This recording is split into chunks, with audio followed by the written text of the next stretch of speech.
Salut, c'est Clément, bienvenue dans ce nouvel épisode de Psy News où on va parler de quoi dire lors d'une nouvelle rencontre pour être apprécié, quoi dire pour créer une connexion plus forte avec la personne qu'on vient de rencontrer. Et pour ça, on va s'appuyer sur une étude qui a été publiée par Vitengel en 2000.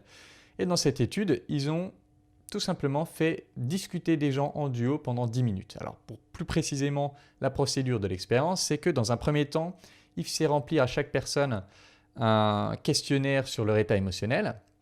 Ensuite, il mettait les gens deux par deux et il leur demandait juste de discuter pendant 10 minutes. Et ça, c'est important déjà de comprendre que c'est que 10 minutes et on va observer tous les résultats dont je vais vous parler après au bout de seulement 10 minutes de conversation. Donc, ils remplissent le formulaire d'état émotionnel, ils discutent pendant 10 minutes et ensuite, ils remplissent plusieurs formulaires.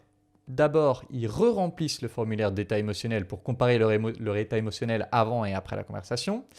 Mais ils leur font aussi remplir un formulaire de contribution à la conversation. Donc ça veut dire globalement la quantité qu'ils ont parlé, à quel point vous avez parlé dans cette conversation. Ensuite, un questionnaire qui parle de la révélation de soi. Donc ça, c'est vachement important. Ils appellent ça en anglais self-disclosure. Ça veut dire révéler des choses de soi.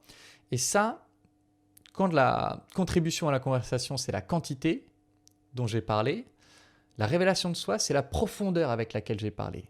C'est-à-dire ce que j'ai partagé de moi, d'intime, dans la conversation.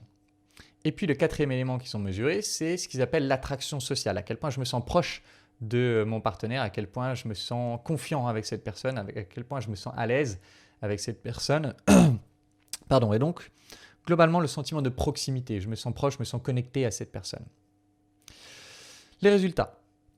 Alors les résultats, j'ai toute une liste, donc je vais quand même prendre mon téléphone pour pas en rater des choses importantes. Bon, le premier résultat, c'est quelque chose qui est assez évident, auquel on pourrait s'y attendre.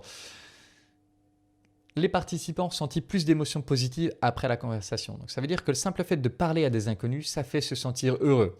Alors il faut quand même prendre ça avec des pincettes, ça se passe dans un laboratoire, ça se passe lors d'une expérience, donc forcément que l'interaction va bien se passer. Donc forcément que toute la partie stress, anxiété sociale, elle n'est pas présente. Ou en tout cas, elle est fortement moins présente. Et donc forcément que tout le monde va se sentir mieux après la conversation. Mais voilà, c'est un premier résultat qui est intéressant. Deuxième résultat qui est beaucoup plus intéressant selon moi, plus les participants se sont montrés, plus ils ont révélé de choses sur eux, plus ils avaient d'émotions positives après la conversation. Ce qui veut dire que ce n'est pas juste parler qui fait se sentir mieux, c'est parler de soi.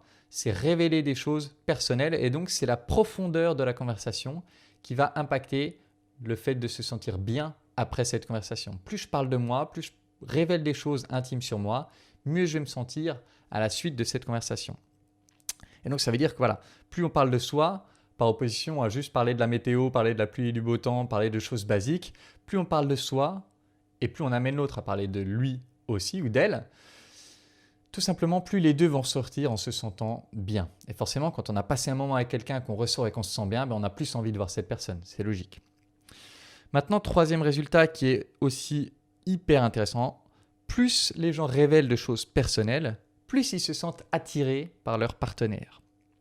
Qu'est-ce que ça veut dire ? Ça veut dire que, d'une part, apprendre à poser les bonnes questions, les questions qui vont faire que la personne sera plus amenée à révéler des choses personnelles, mais aussi et surtout, apprendre à créer le cadre qui va faire que la personne se sent à l'aise à partager des choses sur elle-même, va faire que cette personne sera plus attirée par vous. Donc, en d'autres termes, que vous serez plus apprécié par cette personne. Ça, c'est fascinant, mais j'y reviendrai un peu en conclusion. Il y avait un quatrième résultat qui me semblait important. Je vais juste vous le mentionner là parce que je vais faire un épisode de Psy News spécial sur ce sujet-là. C'est que plus les gens ont contribué à la conversation, c'est-à-dire en quantité, plus ils ont parlé lors de cette conversation, plus leurs émotions négatives ont diminué. Donc, il semble y avoir un effet du côté de plus je parle, moins je me sens mal, en d'autres termes. Mais on y reviendra dans le prochain épisode de PC News, très probablement. Donc, conclusion, pour être apprécié et créer un lien fort avec une inconnue, il faut d'une part révéler des choses sur soi qui vont générer plus de proximité, mais aussi et surtout, il faut savoir poser les bonnes questions qui vont amener la personne plus facilement sur des sujets où elle sera amenée à parler d'elle, où elle sera amenée à révéler des choses sur elle. Et encore plus important, il est nécessaire de créer le cadre de confiance qui va faire que la personne se sent à l'aise à partager des choses intimes sur elle. Et c'est ça qui va faire que la personne se sent attirée par vous d'une part et qui fait qu'elle se sent mieux en sortant de cette conversation, qui fait qu'elle se sent chargée d'émotions positives en sortant de cette conversation. Donc je me suis senti attiré par cette personne, je suis chargé d'émotions positives, forcément que j'ai encore plus envie de revoir cette personne. Et ça, c'est des éléments qu'on travaille énormément avec la connexion authentique. D'ailleurs, la connexion authentique, le but profond de la connexion authentique est entre autres de développer la capacité à se révéler soi-même, à parler de choses sur soi, à identifier ce qui se passe en soi et à les révéler, mais aussi à créer ce contexte où la personne se sent à l'aise à partager des choses, à créer ce contexte dans lequel les deux ne font plus qu'un et on est dans cette bulle qui fait qu'on enchaîne, on partage des choses et on se sent de plus en plus proche l'un de l'autre. Donc si vous voulez développer ces compétences, postulez à l'école des guerriers, vous allez voir que vous allez ressortir en ayant compris comment on fait, en ayant compris comment on peut appliquer ça dans la vie quotidienne pour ressentir plus de proximité avec les gens, pour créer plus d'attraction lors des interactions et aussi tout simplement pour être plus chargé d'émotions positives. Et on voit que même en 10 minutes de conversation, on peut créer ces effets-là. Donc si vous voulez travailler tout ça avec moi, postulez à l'école des guerriers. La prochaine école des guerriers, elle commence très bientôt, elle commence à la fin février. Donc postulez rapidement pour qu'on puisse faire un premier appel de test, voir si ça match entre nous et qu'on puisse lancer ce travail de coaching à travers l'école des guerriers. Si vous voulez travailler avec moi, postulez dès maintenant via le lien dans la description. Et moi, je vous retrouve mardi pour une prochaine vidéo. Et en attendant la prochaine, je vous embrasse et je vous dis à bientôt. Ciao.